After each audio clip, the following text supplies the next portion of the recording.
সাবেক প্রধানমন্ত্রী শেখ হাসিনার সঙ্গে ফোনে কথা বলার বরগুনার সেই আওয়ামী লীগ নেতাকে গ্রেফতার করা হয়েছে।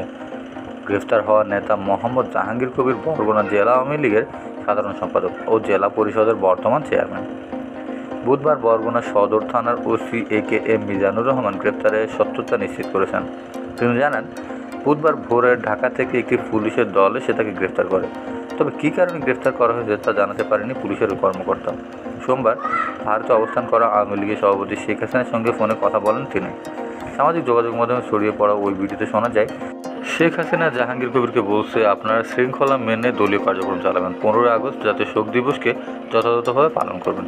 এ সময় মোহাম্মদ জাহাঙ্গীর কবির হাসিনাকে বলেন, আপা আপনি ঘাবড়াবেন না, অর্থাৎ মনোবল হারাবেন না। আপনি ঘাবড়ালে আমরা দুর্বল হয়ে যাই, আমরা শক্ত আছি। উল্লেখ্য, গত 5 আগস্ট গণ আন্দোলনের মুখে প্রধানমন্ত্রীর পদ থেকে পদত্যাগ করে দেশ ছাড়ে হাসিনা।